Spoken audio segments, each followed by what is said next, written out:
በዘመናችን ላይ ፈተናዎች በስተዋል ወደ ስሜት የሚገፋፉና የሚጎትቱ ነገሮች በስተዋል ነፍስ ደግሞ እንደምታውቋት አላሁ ዐዘ ወጀል በሚፈልገው ጎዳና ላይ ያልገነባናት እንደሆነ ስሜቷን የሚያረካላት ነገር ካገኘች ለዚያ ነገር ተገዥናት ብዙ ጊዜና ስለዚህ በተለይ በአሁኑ ዘመን የተለያዩ ፊተኖችና የተለያዩ ወደ ስሜት የሚገፋፉ ነገሮች በበዙበት ዘመን ላይ ነፍሳችንን መገንባቱ ካስፈላጊም በላይ አንገብጋቢ ነው።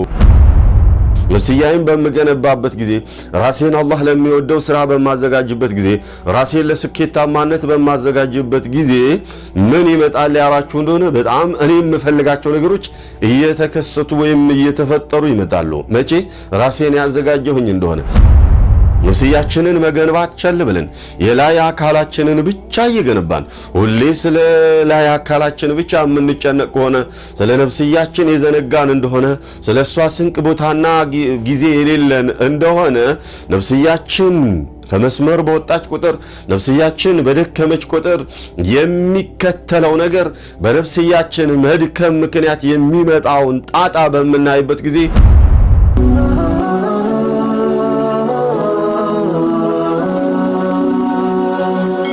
سبسكرايب بمرق بيتسب يهرو. بسم الله الرحمن الرحيم. الحمد لله رب العالمين. أشهد أن لا إله إلا الله وحده لا شريك له ولي الصالحين وأشهد أن محمدا عبده ورسوله صلى الله عليه وعلى آله وصحبه ومن سار على نهجه إلى يوم الدين وبعد أيها الأحبة السلام عليكم ورحمة الله وبركاته. የቢላል ዩቲዩብ ፕሮግራም ተከታታይ ወንድምና እህቶቼ ኢንሻአላሁ ዐዘ ወጀል ነፍስን መገንባት ለስኬታማ ህይወት በሚል ርዕስ ዙሪያ ተከታታይ የሆኑ ፕሮግራሞችን ኢንሻአላሁ ዐዘ ወጀል ለማየት እንሞክራለን بإذن المولى። ይህን ርዕስ የመረጥኩበት ምክንያት ብዙ ሰዎች ስኬታማነትን እንመኛለን። ነገር ግን ለዚያ ስኬታማነት ብዙዋኖቻችን ዝግጁ ሆነን አንገኝምና ስኬታማነትን ሰውም ሆነ እንስሳ ጥሩ ህይወትን የማይመኝ የለምና ለዚያ ጥሩ ህይወት ደግሞ ዝግጅት ያስፈልጋል። የአካል ዝግጅት ሳይሆን ዋናው የነፍስ ዝግጅት ስለሆነ ነፍስ ናትና አካላችንን የምትመራው ነፍሳችንን መገንባት ለስኬታማነት ህይወት ከምንም በላይ አንገብጋቢ ሆኖ ስላየሁት ለኔም ለናንተ ኢንሻአላሁ ዐዘ ወጀል ምንድናቸው ስኬታማን ህይወትን ወይም ስኬታማ ህይወት እንዲኖረን የሚረዱን ምንድናቸው ስለሚለውና በእነዚያ ነጥቦች ዙሪያ ላይ ነፍሳችንን መገንባት የምንችለው በምን መልኩ ነው ስለሚለው بإذن المولى ለማየት እንሞክራለን ኢንሻአላሁ ዐዘ ወጀል። أيها الأحبة ይህ ርዕስ ነፍስን መገንባት ለስኬታማ ህይወት ብዬ ያልኳችሁ ርዕስ አስፈላጊ ብቻ ሳይሆን አንገብጋቢም ጭምር ነው። ታዲያ ነፍሳችንን የገነባን እንደሆነ ላለምነው ዓላማ ወይም ስኬታማነትን ለምንፈልገው ነገር መድረሱ ብዙም አይጠናም ኢንሻአላሁ ዐዘ ወጀል። ነፍሳችንን መገንባት የሚለውን ለምን መረጥኩ ወይም አንገብጋቢ ነው ብዬ ያልኩበት ምክንያት እንዴት ነው ስለሚለው የተወሰኑ ነጥቦችን ለማስቀመጥ እሞክራለሁ ኢንሻአላሁ ዐዘ ወጀል።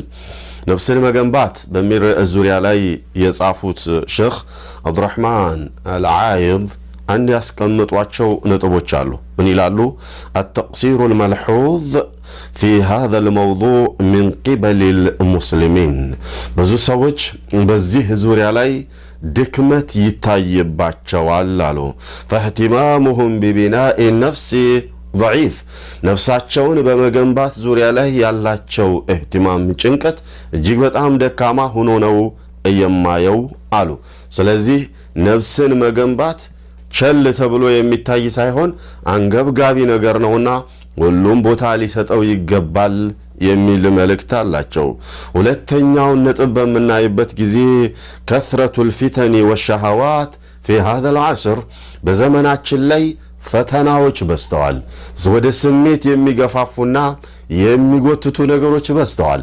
ነፍስ ደግሞ እንደምታውቋት አላሁ ዐዘ ወጀል በሚፈልገው ጎዳና ላይ ያልገነባናት እንደሆነ ስሜቷን የሚያረካላት ነገር ካገኘች ለዚያ ነገር ተገዥ ናት ብዙ ጊዜና ስለዚህ በተለይ በአሁኑ ዘመን የተለያዩ ፊተኖችና የተለያዩ ወደ ስሜት የሚገፋፉ ነገሮች በበዙበት ዘመን ላይ ነፍሳችንን መገንባቱ ካስፈላጊም በላይ አንገብጋቢ ነው ያልንበት ምክንያት ይህ ነው።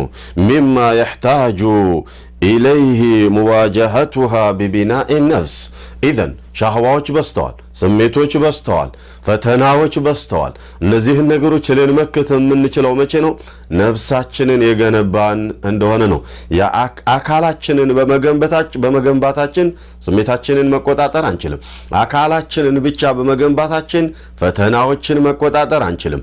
ከአካላችን የበለጠ ነፍሳችንን መገንባቱ አንገብጋቢ ነገር ነው።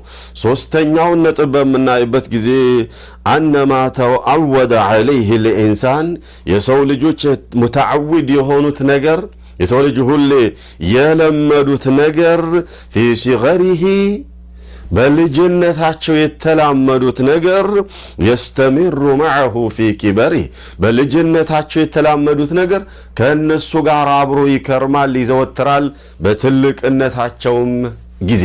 ያ ማለቱን ማለት ነው ነፍስያችንን ከትንሽነት ጀምሮ እየገነባት ይሄድን እንደሆነ ከኛ ጋር ነፍስያችን ታድጋለች።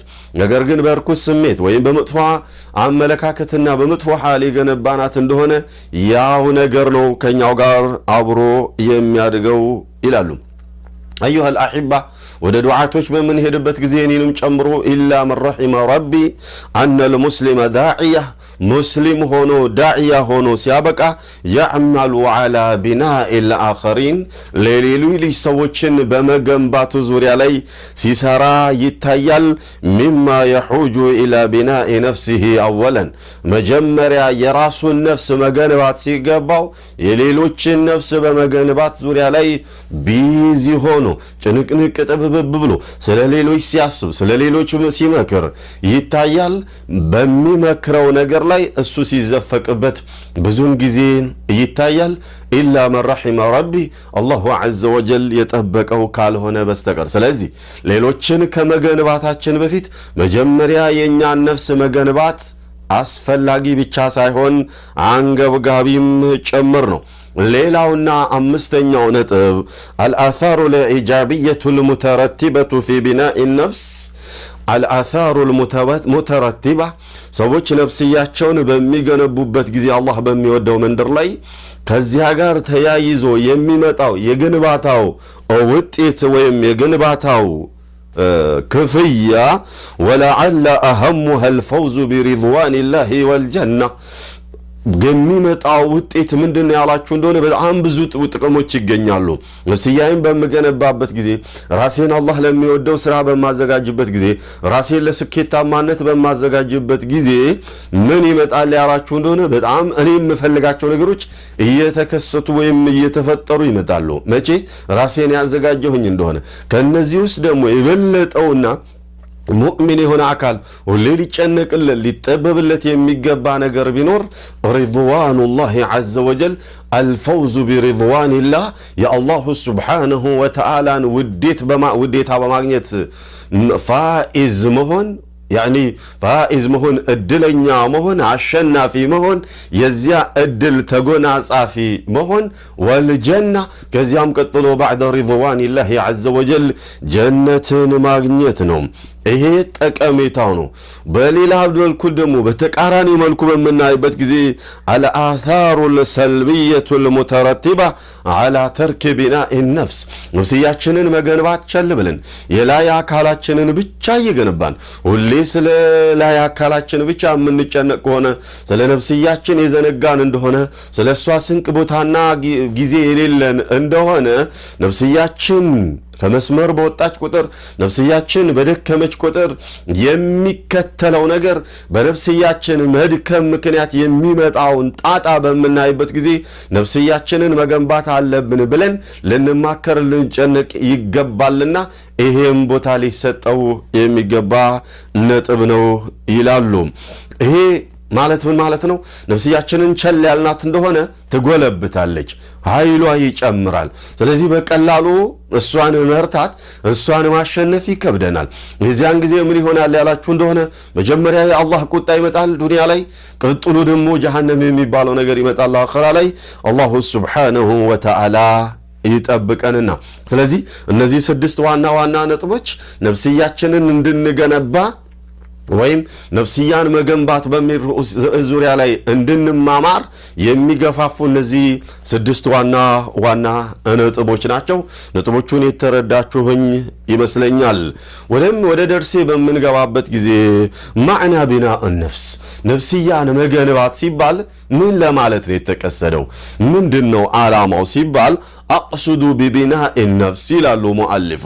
ነፍስያን መገንባት ብየስል ተርቢየቱ ነፍስ ዐለ ልቅያም ቢአዕማልን ቱቀርቡ ዒላ ላህ ዐዘ ወጀል። ተርቢየቱ ነፍስ ነፍስያን መኮትኮትና ማሳደግ ነው። በምንድነው ማሳደግ ሲባል ዐለ ልቅያም በመቆም ቀጥ ብሎ በመቆም ዙሪያ ላይ በምን ያላችሁ እንደሆነ ዐለ ልቅያም ቢአዕማልን ቱቀርቡ ዒላ ላህ ዐዘ ወጀል ወደ አላሁ ስብሓነሁ ወተዓላ አቅራቢ የሆነን ስራ በመስራቱ ረገድ ላይ መጽናትን ለማለት ነው የፈለኩት ይላሉ። ወተርኪ አዕማል ዩኻሊፉ ሚን ተዕሲሪሃ ዐለ ሰይሪ ኢለላህ ዐዘ ወጀል። አላሁ ስብሓነሁ ወተዓላ የአላሁ ዐዘ ወጀልን ውዴታ ፈልገን በምንጓዝበት ጊዜ ወደ አላህ እንዳንቃረብ የሚከለክል ግርዶሽ የሚሆኑ መጥፎና እርኩስ ስራዎችን ለመተው ነፍስያችንን መገንባት አስፈላጊ ነውና ያንን ነው ማለት የፈለኩት ይላሉ። ቢማዕና ነፍስያን መገንባት ሲባል ወደ አላህ የሚያቃርበኝን ስራ ለመስራት ነፍስያዬ መገንባት አለባት። ከአላህ የሚያርቀኝን ስራ ለመተው ነፍስያዬ መገንባትና ዝግጁ መሆን አለባት። ያንን ነው እየቀሰድ ነው። ኢዘን እኽዋኒ አሁን ዋና ዋና ነጥቦችን እየተናገርኩ ነው የማልፈው። ወደ ደርሱ በምገባበት ጊዜ እኚህ ሙቀዲማ ወይም መግቢያ ነጥቦችን እየተናገርኩ ያለሁት። ወደ ደርሱ በምንገባበት ጊዜ ኢንሻአላህ ተበቃ አድርጌ ወይንም በሚገባን መልኩ ለማስቀመጥ እሞክራለሁኝና እስቲ ሶስተኛውን ነጥብ እንየው። ሙከዊናቱ ቢናዕ ነፍስ ነፍስያን እንደገነባ የሚጠቅሙኝ ነገራቶች ያኒ ማቴሪያልስ በመባል የሚታወቁት ምንድን ናቸው? ማቴሪያልስ በየበምንበት ጊዜ ወይንም እኚህ ቁሳቁሶች ዓለማዊ ቁሳቁሶች ለማለት አይደለም የሚፈልጉት። ማቴሪያል የሆኑ ቁሳቁሶች ሲባል ብዙን ጊዜ ዓለማዊ ነገሮች ናቸው እኛ ጋር የሚመጡትና ነፍስ በዓለማዊ ነገር የምትገነባ አይደለችም። በዓለማዊ ቁሳቁስ የምትመገብ አይደለችም። ስንቋ ዓለማዊ ነገር አይደለም ነፍስ። እሷም መንፈሳዊ ነገር ናትና ስንቋም መንፈሳዊ ነገር ነው። ሊገነባት የሚችለው መንፈሳዊ ነገር ነው። ስለዚህ መንፈሳዊ ስንቅ ነው። እኒ ማቴሪያልስ እነዚህ ነፍስያዬን ለመገንባት የሚጠቅሙኝ ነገሮች ብያልኳችሁ ዓለማዊ ሳይሆኑ መንፈሳዊ ነገሮች ናቸውና እነዚህ እነማን ናቸው ስንል ينبغي للمسلم صالح مسلم የሆነ صالح የሆነ ጥሩ ሙስሊም أن يبني نفسه على جملة من الأمور ነፍስያውን በብዙ ነገሮች ሊገነባት ይገባል። ያኒ በዚህ መስመር ብቻ ልትገነባት አይገባም። مثلا ነፍስያህን ለማጠንከር የሚረዳ ሰላት ነው ያለን እንደሆነ ሁሌ በሰላት ብቻ ልታጠነክራት አይገባም። ሰላት አንዱ ነው። በሌላ በኩል ደግሞ ሌሎችም ነገሮች አሉ። ስለዚህ በሁሉም መስክ ነፍስያዬን ልገነባት ይገባል። ምክንያቱም ነፍስያ የምትባለው ነገር በአንድ ነገር ብቻ ገንብታት የምትጠነክር ነገር አይደለችም። በጣም ከባድ ናት። በዚህ ስትገነባት በዚህ በኩል ነው የምታፈተልክብህ፣ በዚህ በኩል ስትይዛት በዚያ ነው የምታመልጥ። ስለዚህ ነፍስያህን ለመገንባት ሁለገብ መሆን መቻል አለብህ። በዚያም በዚህም አቅበህ ያስካት እንደሆነ ነፍስያ አደብ ትይዛለች። ካልሆነ ግን ከባድ ነው። እሷን ማሸነፍ ይከብዳልና በብዙ ነገሮች ሊገነባት ይገባል ይላሉ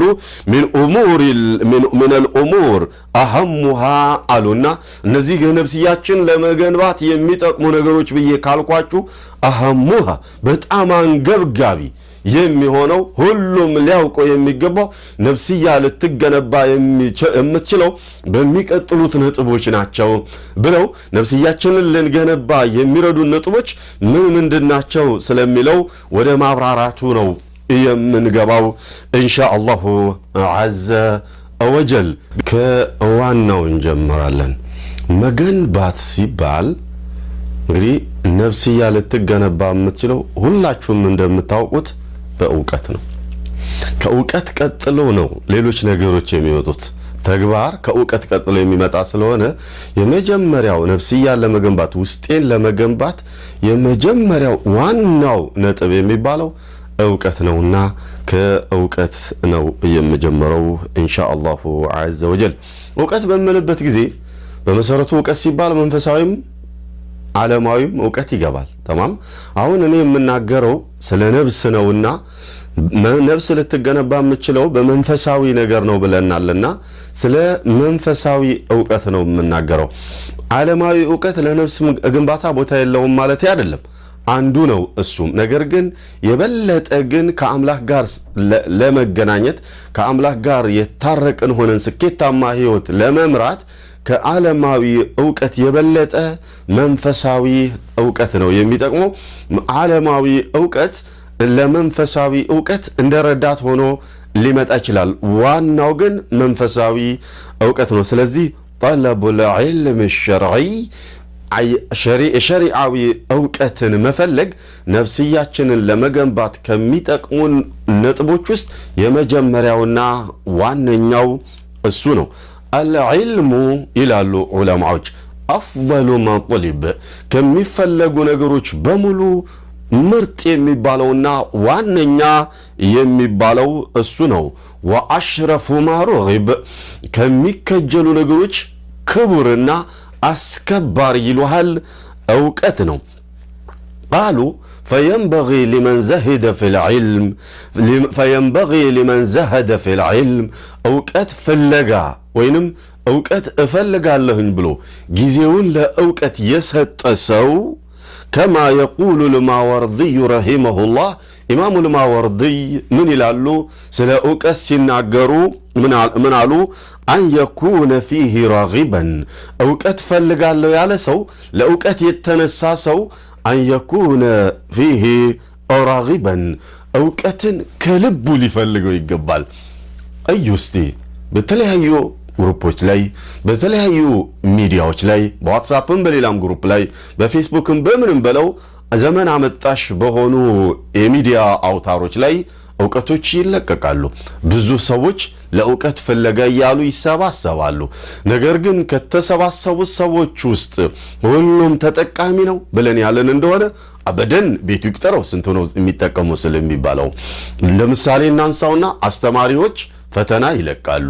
150 ተማሪ ወይም አንድ ግሩፕ ላይ 200 ተማሪ ያህል ይማር ያለን ትምህርት ፈተና በሚለቁበት ጊዜ አስተማሩትን ነው የሚፈትኑት። መቼም ሁሉም ይመልሰዋል ያላችሁ እንደሆነ ሁሉም ሊመልሰው አይችልም። የተወሰኑ ተማሪዎች ናቸው የሚመልሱት። ከፊሉ ምን እንደተባለ ማያውቁም ፈተናውም ላይ ገባው ይችላል። ለምንድን ነው ያልክ እንደሆነ በመማሩ ረገድ ላይ ዕውቀትን እንለቅማለን ወይም እንማራለን ብሎ እዛ ግሩፕ ላይ ተሰባስቧል፣ ሁሉም ሴቱም ወንዱም። ነገር ግን የሚማሩት ሰዎች የተሰባሰቡት ሁሉ አይደሉም የሚማሩት። ረግባ ፍላጎት ክጃሎት ያላቸው ሰዎች ለእውቀት ወሰን ሰዎች ናቸው። ሌሎቹ አብረው የተሳተፉ ቲፎዞች ለዛ ግሩፕ አሟሟቂዎች ናቸው የሚባሉትና የግሩፕ ወይም የክላስ አሟሟቂ ከመሆን አላህ ይጠብቀን። ለዚህም ሲባል ነው ወደ ዓለማዊ ዕውቀትን ሄድና አንድ ሃይስኩል ላይ ማትሪክ የሚወስዱት በጣም ብዙ ተማሪዎች ናቸው። ወደ ዩኒቨርሲቲ ወይም ሌሎች ወደ ግቢዎች የሚገቡትም በተመሳሳይ እንደዛው የተወሰኑ ተማሪዎች ይገባሉ። አወለን ማትሪክ ከወሰዱ ሰዎች ወደ ግቢ የሚገቡት ወይም ወደ ዩኒቨርሲቲ የሚሄዱት ስንት ሰዎች ናቸው ከተባለ ታውቁታላችሁ። በየሀገራችን ያለ በየከተማችን በየትምህርት ቤቱ ያለ ጉድ ነው። የተወሰኑ ተማሪዎች ናቸው ዩኒቨርሲቲ ውስጥ የሚገቡት። ከገቡ በኋላ ደግሞ እስከ መጨረሻው የሚማሩት ውስኖች ናቸው። ሌሎቹ የት ሄዱ ያልክ እንደሆነ አጃቢዎች ሆነው ቀሩ እየተንጠባጠቡ። ይህንን ያመጣው ምንድነው ያልክ እንደሆነ ሲማሩ አይቶ ለመማር ገባ። ሲማሩ አይታ ለመማር ገባች። ረግባው የለውም፣ ሂማው የለውም። ሙሉ የሆነ ፍላጎት ከተማርኩኝ አይቀር ስኬታማ መሆን አለብኝ፣ ተማሪዎች የደረሱበት ሁሉ መድረስ አለብኝ የሚል ዓላማና ፍላጎት ኖሮት አይደለም ትምህርት ቤት የሚገባው። በቃ ሰዎችን መስሎ ይገባል፣ ተመሳስሎ ይቀራል። ስለዚህ በዓለማዊም ይሁን በመንፈሳዊ ዕውቀት ላይ ዕውቀት ፍለጋ ብለን ለዕውቀት ጊዜ እስከሰጠን ድረስ እውነተኛ ተማሪዎች ነው መሆን ያለብን። እውነተኛ ተማሪዎች ያልሆነን እንደሆነ የተማሪዎች አጃቢ ነው የምንሆነው። ዩኒቨርሲቲ የገቡት ከአንድ ከተማ 5 ተማሪዎች ከሆኑ እነዚህ 5 ተማሪዎች ብቻቸውን የተማሩ እንደሆነ አጃቢ ካሌላቸው ስለማይነሽጡ የእነሱ አጃቢዎች ሆነን ቀረን ነው። ወከዛሊከ ወደ ግሩፕም ዓለም በምትመጡበት ጊዜ 200 300 ተማሪዎች አንድ ግሩፕ ላይ ተሰባስበው ሲማሩ ፈተና በሚመጣበት ጊዜም በለው ወደ ዕውቀቱም ማን ተጠቀመ በዕውቀቱ ማን አልተጠቀመ ወደሚባልበትም ጊዜ በሉት ተጠቃሚ ሆነው የሚገኙት ውስን ተማሪዎች ከሆኑ ሌሎቹ ምንድናቸው? አጨብጫቢ አጃቢ ሆነው የተቀመጡ ናቸው። ኢዘን እኽዋኒ ወአኸዋቲ ለዕውቀት ጊዜያችንን እስከሰጠን ድረስ ዕውቀት ፍለጋ እስከተሰባሰብን ድረስ ዝም ብሎ አጃቢ አጨብጫቢ መሆን የለብንም። ጉንጫ አልፋ የሆኑ ወሬዎችን ሁሉ እያደመጥን ዕውቀት ነው ብለን ማሰባሰብ የለብንም። ጥሩ ጠቃሚ ለዓለማዊም ለመንፈሳዊ ህይወታችን ጠቃሚ የሚሆኑ ዒልሞችንና ዕውቀቶችን በመገብየት ምን ማድረግ መቻል አለብን? ነፍሳችንን መገንባት መቻል አለብን። ኢዘን የቁሉ ልማወርድዩ ረሂመሁላህ አን የኩነ ፊህ ራጊበን ዕውቀት ፍለጋ ብላችሁ ጊዜያችሁን እስከሰጣችሁ ድረስ ውስጣችሁ ጉጉት ሊኖረው ይገባል። ወሊመን ረጊበ ፊህ ጉጉት ኖሮት ደግሞ የገባ አን የኩነ ለሁ ጣሊባ በመጓጓት ብቻ ተማሪ አትሆንም። ያ ሱብሃንአላህ ስለፈለክ ብቻ ዓሊም አትሆንም። ብዙ ሰዎችን ጠይቋቸው ቁርአን ለምን አትቀራም? ዒልም ለምን አትማሩም? ኪታብ ለምን አትቀሩም ብለህ በምትልበት ጊዜ እንደው ዱዓ አድርጉልን፣ እንደው ክጃሎት እኮ አለን፣ ሁሌ እኮ ፈልጋለሁኝ ግን አልተሳካልኝም ይልሃል። ሐቢቢ አንተ ስለ ከጀልከ ዓሊም ትሆናለህ እንዴ? በክጃሎትማ ዓሊም በተሆነ ኖሮ ሁሉም ሙፍቲ ይሆን ነበር እኮ። ሁላችንም እኮ እኔም በዚህ በሆነ ፊልድ ላይ በቃ በጣም የተሳካልኝ መሆን እፈልጋለሁኝ፣ በዚህኛውም ፊልድ የተሳካልኝ መሆን እፈልጋለሁኝ፣ በዓለማዊም በመንፈሳዊም ዕውቀት ተዋጣልኝ ምሁር መሆን እፈልጋለሁ። ግን ስለፈለኩኝ መሆን ይቻላል? አበደን አይሆንም። ለይሰ ቢአማንይኩም ወላ አማንይ አህሊል ኪታብ ነገሩ በምኞት የሚሆን ጉዳይ አይደለም። እንኳን መንፈሳዊ ዕውቀት ለጀነት የሚያበቃ ከአምላክህ ጋር የሚያዋድድ ሐያትህን በሙሉ ስኬታማ የሚያደርግ ዕውቀት ቀርቶ መንፈሳዊ ዕውቀት የዕለት ጉርስህን የምትለቅምባቷ ዕውቀት እንኳን ዓለማዊ ዕውቀት ማለት ነው። የዕለት ጉርስህን የምትለቅምባቷ ዕውቀት እንኳን በክጃሎት አይሆንም። እንግዳውሳ በፍላጎት ሲደመር ተግባር ነው ዓሊም ሊያደርግህ የሚችለው። ኢዘን የቁሉ ልማወርድዩ መን ረጊበ ፊህ አን የኩነ ለሁ ጣሊባ ክጃሎት ኖሮ ሲያበቃ በክጃሎቱ ብቻ የሚብቃቃ ሳይሆን ፈልጎትም ዕውቀት ፍለጋ ብሎ ጊዜውን ሰጥቶ ሊማር ይገባል። ወሊመን ጠለበህ ዕውቀትን ደግሞ የፈለገውና የተማረው አን የኩነ ሚንሁ ሙስተክሲራ የተወሰነች ዕውቀት ጨብጠህ በቃ ያችን ቁንጽል ዕውቀት ይዘሃልና አዋቂ ነኝ ብለህ አትበል። አደጋ ነው ይሄ። እንደዚህ አይነት ዕውቀት ከሚኖር ቢቀር ነው የሚሻለው እንደውም። ምክንያቱም ለምን ያላችሁ እንደሆነ ትንሽዬ ዕውቀት ይኖረናል፣ ሰዎች ዓሊምን መስላቸዋለን። ከዚያ በመነሳት በቃ በዑለማዎች ደረጃ ያስቀምጡንና ከምንጠቅመው የምንጎዳው ይበዛል። ስለዚህ በተለይ በመንፈሳዊ ዕውቀት ላይ ጣሊበል ዒልም መሆን አለብኝ ብሎ ያመነች ከጀመራችሁት አይቀር ጥልቅ ዕውቀት ሊኖራችሁ ይገባል።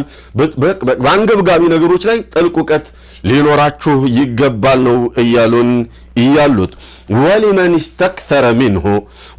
استكثر منه እውቀትን ደግሞ በጣም በርከት አድርጎ የሰበስበና ብዙ እውቀት ያከማቸ ይላሉ አን يكون به ዓሚላ በዚያ በእውቀቱ ሊሰራበት ይገባል ይላሉ አኽዋኒ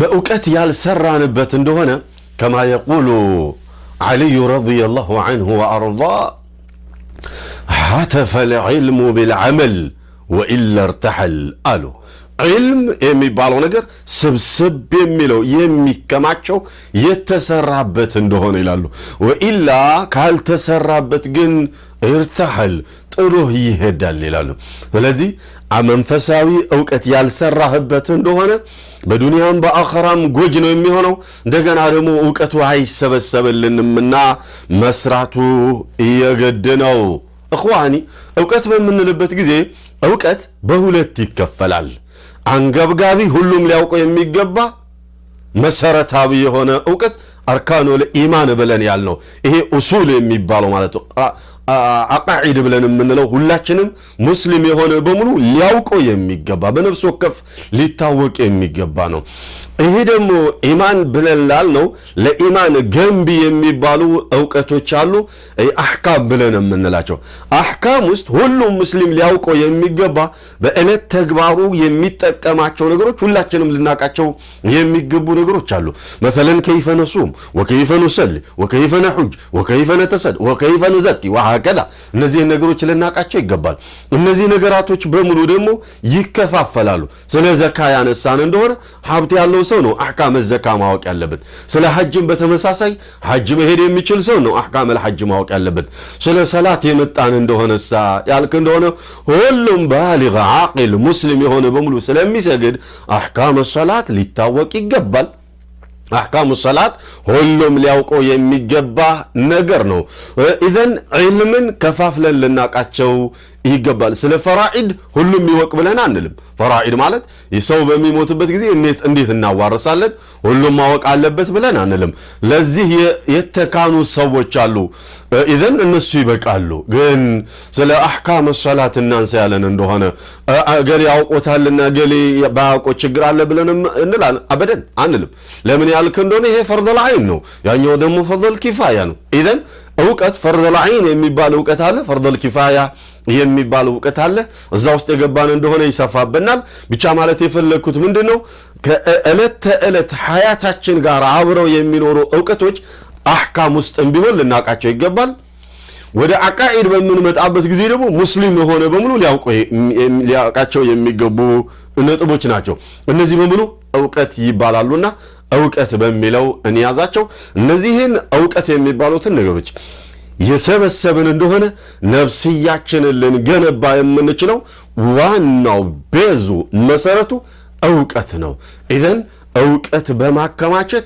ነፍስያችንን ልንገነባ ይገባል ስለ ዕውቀት የሚገልጹ አያዎች በጣም ብዙ አያዎች ናቸው ያሉት አላሁ ስብሓነሁ ወተዓላ በብዙ ቦታ ላይ ስለ ዕውቀት አወድሶና አሞግሶ تناقرال كما يقول سبحانه قل هل يستوي الذين يعلمون والذين لا يعلمون إلى الله استيبل አዋቂዎችና የማያውቁ ሰዎች እኩል ይሆናሉ ተላላችሁ ሆነ ብለህ በላቸው አለ አላህ አበደን አዋቂና አላዋቂ እኩል ሊሆን አይችልም አዋቂ የሆነ ሰው የጌታውን ቀድር ያውቃል አላዋቂ የሆነ ሰው ግን የጌታውን ቀድር አያውቅም በል የራሱ የህይወትን ደረጃ አያቃትም ወደ የአምላክን ቀድር ማወቅ አለማወቅ የሚለው እንዳለ ይሆንና ህይወት ማለት ምን ማለት ነው በምን አይነት መልኩ መኖር አለበት ስለሚለው እንኳን ማወቅ ይጠናዋልና ዕውቀት የአምላክን ምንነት ለማወቅ وما قدر الله حق قدره እንዳለው አላህ የአላህ Subhanahu Wa Ta'ala ደረጃ ማንነቱን እኮ አላወቁትም አልመጠኑትም አለ አላህ ታዲያ ለመመጠን ምንድነው የከለከላቸው ዕውቀት አልባነታቸው ነው የከለከላቸው فمنع سبحانه وتعالى مساواة بين العالم والجاهل لالو بعالمنا بجاهل مكاكل كليوش እንዳይኖር በፍጹም የማይሆን ነገር ነው ብሎ አላህ ከለከለ ሊሆንም አይችልም ለምን የእውቀት ባልተቤቶችን በማስበለጥ ለየት አድርጓቸዋል እነዚህ የእውቀት ባልተቤቶች የሚባሉት ከአላዋቂዎች ጋር እኩል ሊሆኑ በፍጹም አይችሉም ብሎ فضلهم سبحانه وتعالى وكذلك قال وما يعقلها إلا العالمون الله سبحانه وتعالى مسارتاوي يهونو عقائد نغروچن كزرزره بኋላ ሁላችንም ልናቃቸው የሚገቡ ነጥቦችን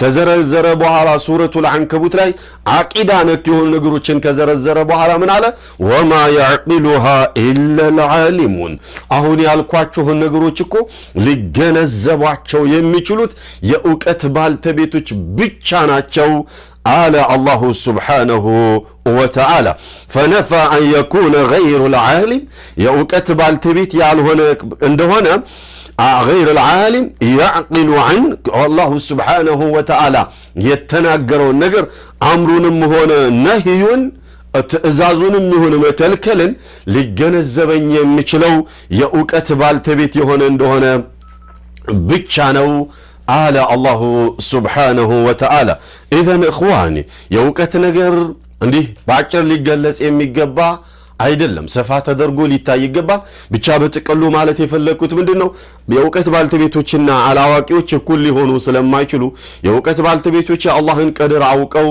ለራሳቸውም የሚጠቅማቸውም ለዓለማዊም ለመንፈሳዊም ህይወታቸው የሚጠቅማቸውን ነገር አውቀው ጥሩ ለመስራትና ከመጥፎ ለመቆጠብ እውቀት አንገብጋቢ ነገር ነውና በእውቀት ነፍስያችንን ልንገነባ ይገባል ስለሚለው ነው ነሳን ያለ ነው بإذن المولى በሚቀጥለው ፕሮግራማችን ካቆምኩበት ለመቀጠል እሞክራለሁ ኢንሻአላሁ ዐዘ ወጀል ከዚህ በላይ እንትን ያለን የተማረን እንደሆነ ሊሰፋብን ይችላል በዚሁ ቋጫለው በሚቀጥለው ፕሮግራም ምንገናኝ አላህ ያርገን የዚያ ሰው ይበለን ወሰለላሁ ዐላ ነብይና ሙሐመድ ወአሊሂ ወሰህቢሂ አጅመዒን